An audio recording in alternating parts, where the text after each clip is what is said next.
Assalamualaikum warahmatullahi wabarakatuh. Ustaz Tanti, waalaikumsalam warahmatullahi wabarakatuh. Semoga Allah selalu merahmati Imam Nawawi serta keluarga, Ustaz serta keluarga dan seluruh umat muslim. Amin ya rabbal alamin. Izin bertanya Ustaz, suami saya sedang berada di fase yang berbeda dalam hidupnya. Terutama ia rasakan setelah kami menikah. Dia bilang dahulu dia tidak perlu usaha untuk mendapat hidayah dan untuk ibadah atau membantu orang lain. Sekarang dia merasa untuk beribadah yang wajib-wajib saja sulit. Misalnya seperti sholat di masjid atau bangun pagi untuk sholat subuh. Akhirnya dia sering kesal pada dirinya sendiri. Saya hanya bisa memberitahu untuk memperbanyak taubat, karena yang saya tahu yang memberatkan dia adalah dosa. Tapi dia selalu bingung, kenapa dulu dia bisa baik-baik saja, sedangkan dulu lebih parah dosanya. Mohon penjelasannya Ustadz, dan mohon doa agar Allah beri kami kemudian untuk langsung berguru kepada ahli ilmu, karena kami kadang tidak tahu lagi harus gimana, tapi tidak ada akses ke guru. Jadi kami hanya diskusi-diskusi sendiri saja. Barakallahu fikum barakallah. Alhamdulillah di'afana yamabtalahu bi'ufaddalan ala kathiran yamara khalaqa tafdila. Ini jamaah sekalian salah satu contoh bahwa memang hidayah itu mahal. Dan hidayah itu harus disyukuri. Dan ketika kita nggak bersyukur, maka kapanpun Allah mau cabut hidayah tersebut, dengan mudahnya Allah cabut. Dan hidup itu nggak satu kondisi.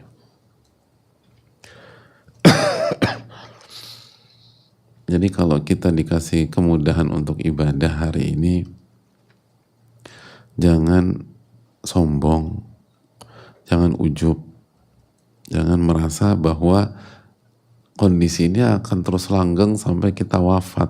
Belum tentu. Saya nggak lagi bicarakan yang bertanya ya, atau yang suami penanya, tapi untuk kita semua nih. Kita pikir tuh kalau kita semangat banget sholat, ibadah, zikir, kita pikir sampai tua kondisi pasti akan begini terus. Enggak. Ada orang tuh semangat banget ibadah khususnya 10 malam terakhir. Dia pikir setelah Ramadan kondisi akan begini terus. Oh enggak. Wa tilkal ayyamu nudawiluha bainan nas. Hari itu Allah putar di tengah-tengah manusia. Hari ini di atas, besok ada di bawah. Dan semuanya demikian. Atau ada begitu juga misalnya dengan rumah tangga. Ada orang berpikir hari ini dia cinta banget sama suaminya, atau suaminya sangat mencintai dia, atau sebaliknya. Dia pikir dia akan, kondisi itu akan tetap sampai tua dengan mudahnya. Enggak. Ada betapa banyak beberapa bulan yang lalu pasangan ini mengumbar cinta di hadapan banyak pihak, di keluarganya, terus dia kasihkan, hari ini gugat cerai, hari ini udah talak 2. Dunia darul fana, dunia itu tempatnya kesemuan. Hadirin, ada orang berpikir ketika 2 hari ini dia berhasil dia berhasil sholat, terus bisa nangis dalam sholatnya, dia pikir minggu depan dengan mudah dia dapatkan hal itu. Nggak semudah itu.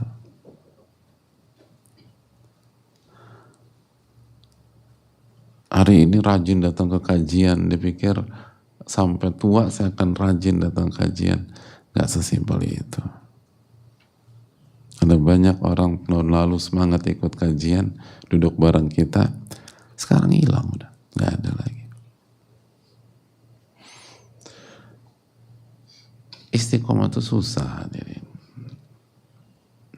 Maka begitu Allah kasih hidayah, syukuri. Makanya ulama mengatakan bahwa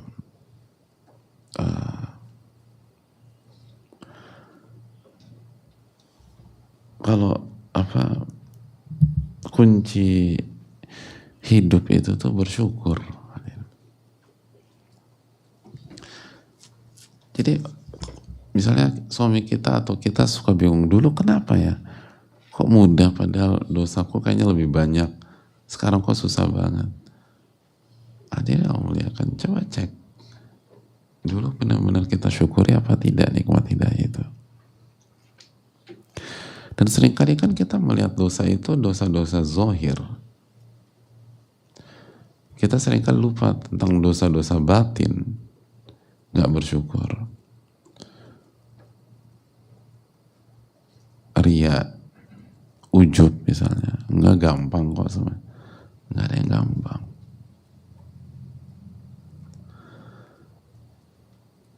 Imam Malik ketika rahimahullah, ketika ada yang komentar, ini kan gampang, ilmu itu kan gampang, kasus ini kan gampang, gitu kira-kira komentarnya. Ilmu itu kan gampang, kasus ini kan gampang. Apa kata Imam Malik? Laisa fi ilmil kitab wa sunnah syai'un sahal. Gak ada ilmu Al-Quran dan sunnah itu mudah. Gak ada. Kata, mana ada yang gampang? Gak ada yang gampang. Semua susah. Lalu Imam Malik membawakan ayat, inna sanulqi alaika qawlan thaqila. Sesungguhnya kami berikan kepada engkau kalimat yang berat, ilmu.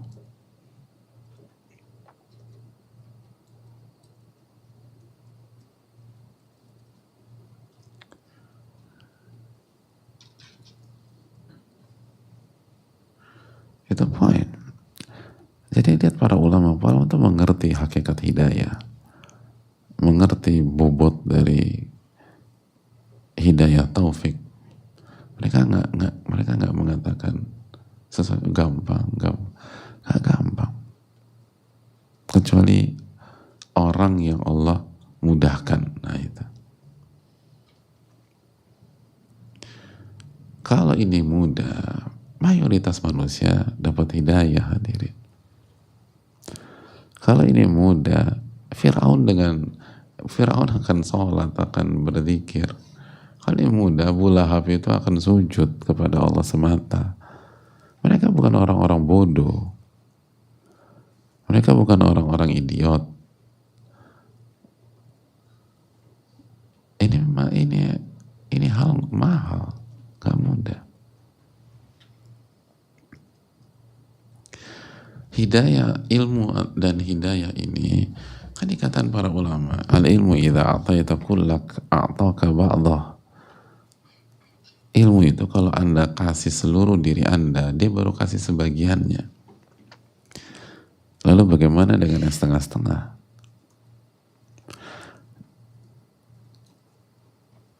Hanya kita tuh di dalam ranah ilmu nafi, kita dituntut kasih semua aja, Bang. Makanya kan fattaqullaha masata'tum, bertakwalah kepada Allah semampu kalian.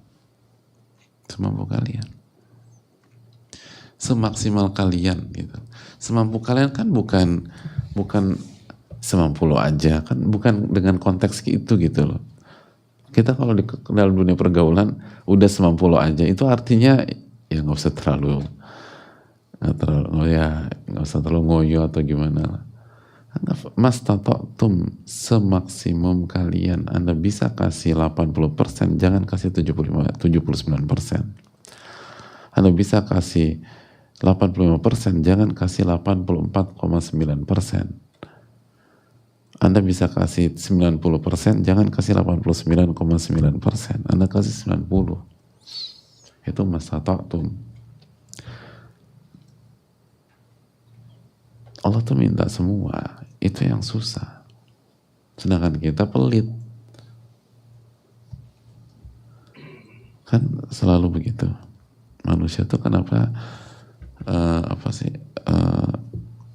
banyak seringkali bermasalahnya, karena kan manusia tuh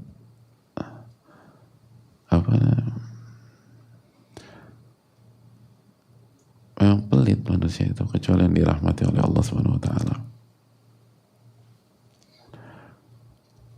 Makanya harus banyak minta tolong sama Allah Subhanahu wa taala.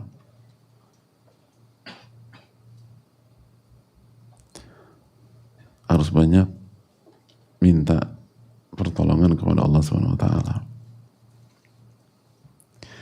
Makanya apa kata Allah dalam surat Al-Ma'arij ayat 19, innal insana khuliqa halu'a idza massahu syarru jazua wa idza massahu khairu manu'a illal musallin. Manusia itu memang diciptakan halu. Apa sih halu itu? Halu itu kalau dikasih kesusahan, dikasih sesuatu yang negatif, dia komplain, berkeluh kesah, komplain aja kerjanya, nyalain A, nyalain B, nyalain C, udah komplain. Bukannya tobat malah komplain, bukannya tobat malah berkeluh kesah. Itu manusia. Wa idza massahul khairu manua. Tapi kalau dikasih kebaikan, pelit manusia itu, pelit.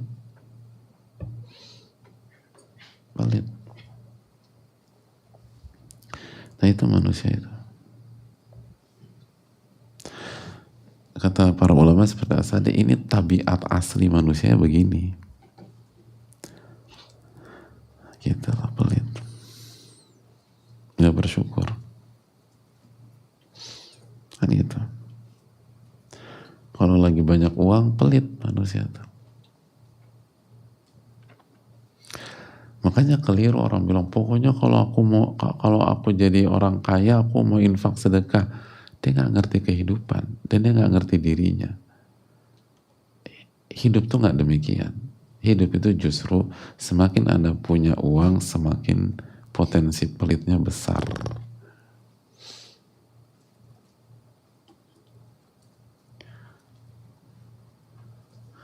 Makanya mungkin diantara kita nih yang suka ngasih orang segala macam, mungkin salah satu hikmahnya karena dia nggak kaya gitu.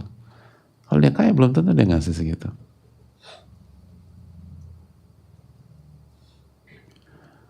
Ya sederhana aja. Kalau antum punya uang 10.000 gitu, ada nenek-nenek butuh haus gitu loh.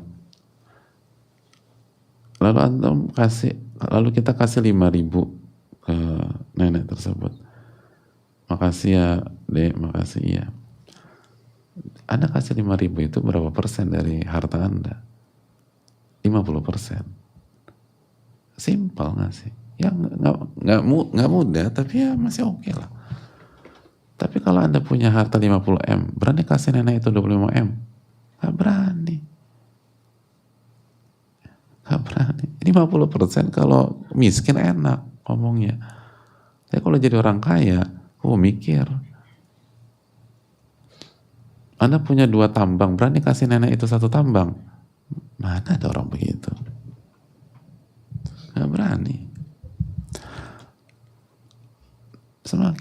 Semakin punya manusia itu semakin pelit, kecuali dilawan dengan iman.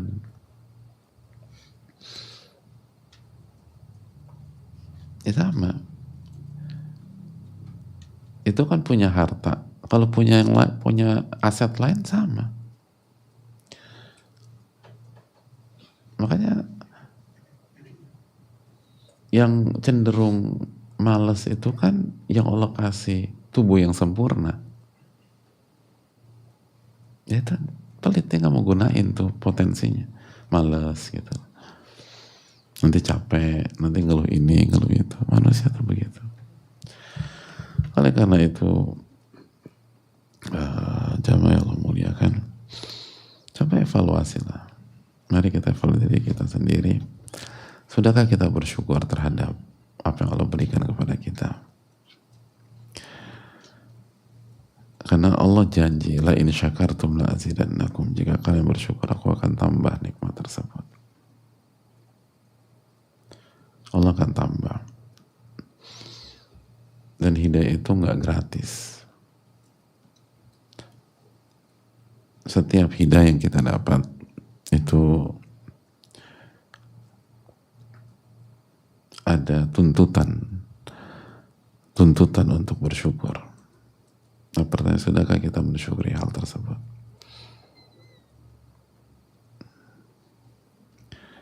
Makanya banyak manusia tuh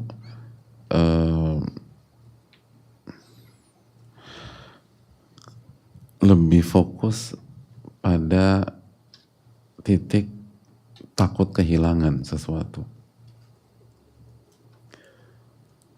Harusnya dia berpikir bagaimana mensyukuri sesuatu tersebut. Hanya sebatas takut kehilangan, tapi nggak ada action, nggak ada upaya, nggak ada gunanya.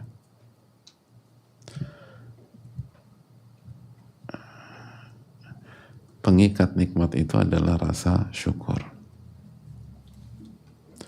Karena Allah berfirman, la in syakartum la azidannakum. Jika kalian bersyukur, aku akan tambah nikmatku. Coba syukuri dan evaluasi, sudahkah kita bersyukur ketika kita dikasih hidayah dan kemudahan untuk ibadah?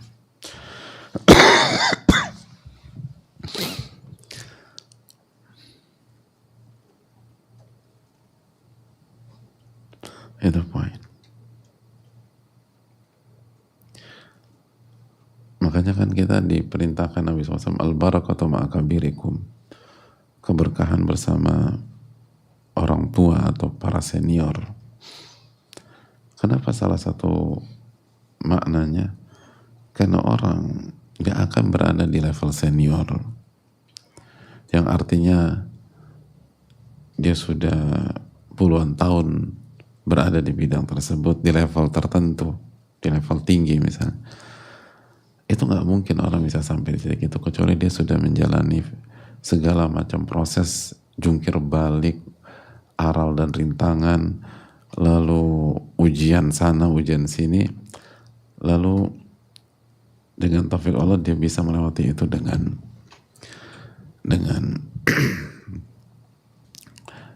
dengan baik. Makanya Anda bersama mereka. Adapun yang muda-muda atau yang baru hijrah belum terbukti.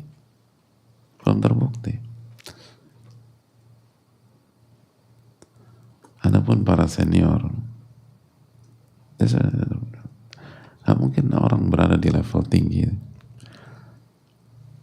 dan dia belum pernah merasakan ujian hidup. Itu mustahil. Itu asam garam kehidupannya udah banyak, udah pernah ngelewatin ujian A, ujian B, ujian C, ujian D, ujian semua. Ya, udah ngadapin ujian harta, mungkin juga ujian popularitas, ujian kekuasaan, ujian wanita, dan ujian segala macam. Udah pernah difitnah orang, dicaci maki orang, dijelek-jelekan orang, dan lain-lain. Dan dia tetap istiqomah jalan. Nah, al-barakatuh, keberkahan bersama orang-orang seperti itu. Adapun anak muda atau anak masa, kalaupun ngerti, baru ngerti aja, belum terbukti. Belum pernah ngadepin ujian A, ujian B, ujian C, ujian D. Kalaupun sudah, belum sekomplit, atau mungkin baru 1-2. Itu poin. Jadi ini bagian dari kehidupan yang harus dijalani. Tinggal mau bangkit apa enggak.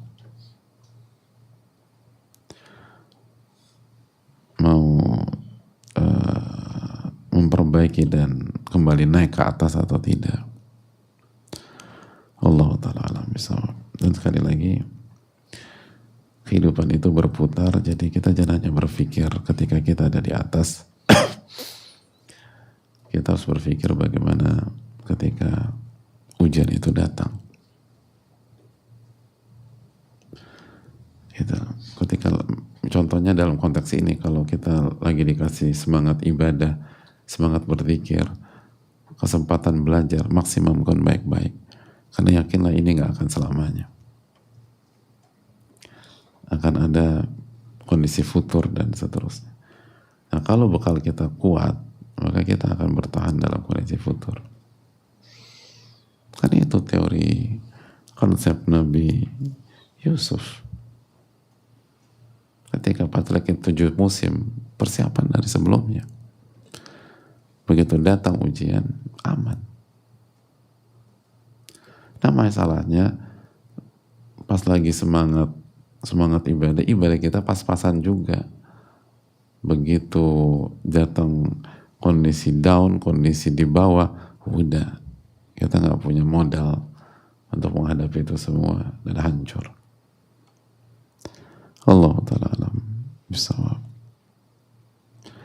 Jazakallahu khairan, semoga bermanfaat. Subhanakallahumma wa bihamdika, la ilaha illa anta